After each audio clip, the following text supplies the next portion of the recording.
Kesimpulan dan rekomendasi. Kesimpulan, menimbang bahwa berdasarkan uraian duduk perkara, fakta-fakta yang terungkap dalam rapat dan sidang permisaan serta pertimbangan hukum dan etika di atas, dapat disimpulkan hal-hal sebagai berikut. 1 dan 2 dianggap sudah dibacakan. 3, para hakim terlapor secara bersama-sama terbukti tidak dapat menjaga keterangan atau informasi rahasia dalam rapat permusyawaratan hakim yang bersifat tertutup sehingga melanggar prinsip kepantasan dan kesopanan.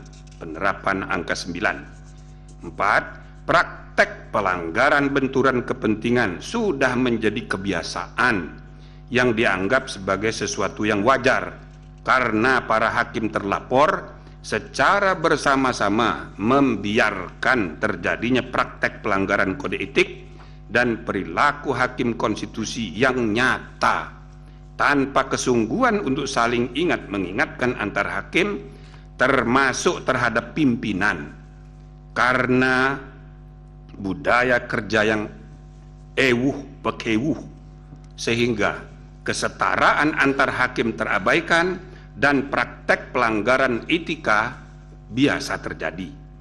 Dengan demikian, para hakim terlapor secara bersama-sama terbukti melanggar Sabta Karsa Utama, prinsip kepantasan dan kesopanan. Penerapan angka 1.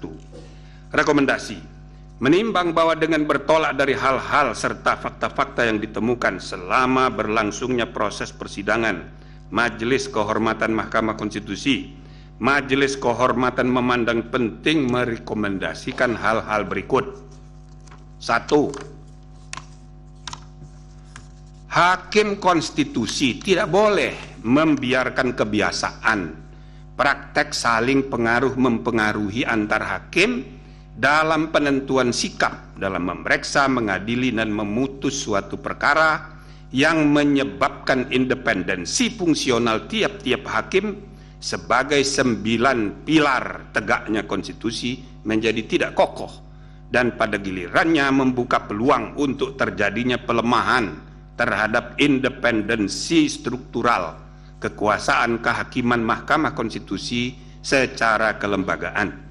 2. Hakim konstitusi tidak boleh membiarkan terjadinya praktek pelanggaran kode etik dan perilaku hakim konstitusi yang nyata tanpa kesungguhan untuk saling ingat mengingatkan antar hakim, termasuk terhadap pimpinan karena budaya kerja yang pekewuh sehingga prinsip kesetaraan antar hakim terabaikan dan praktek pelanggaran etika menjadi biasa terjadi.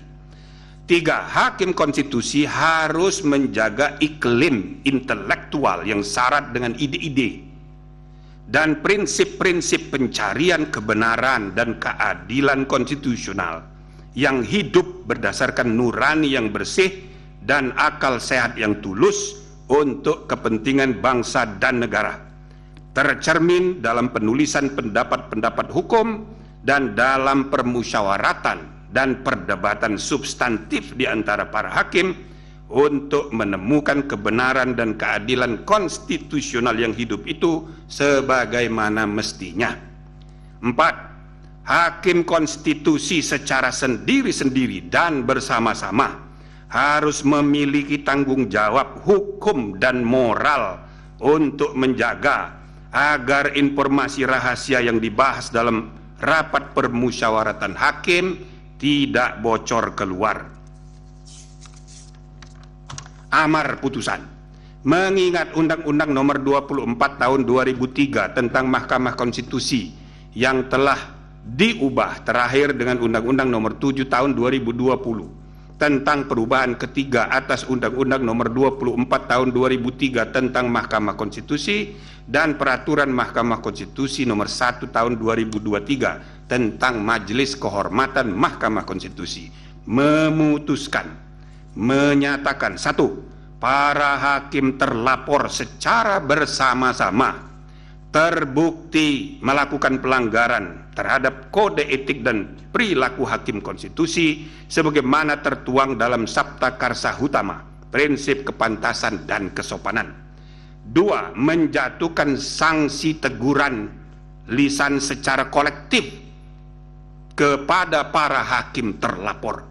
Demikian diputus dalam rapat Majelis Kehormatan oleh 3 anggota Majelis Kehormatan, yaitu Jimli As-Sidiki sebagai Ketua Merangkap Anggota, Wahiduddin Adam sebagai Sekretaris Merangkap Anggota, dan Bintan R. Saragih sebagai anggota pada hari Jumat tanggal 3 bulan November tahun 2023 dan hari Senin tanggal 6 bulan November tahun 2023, dan diucapkan dalam sidang pleno Majelis Kehormatan Mahkamah Konstitusi terbuka untuk umum pada hari Selasa tanggal 7 bulan November tahun 2023, selesai diucapkan jam 16.43.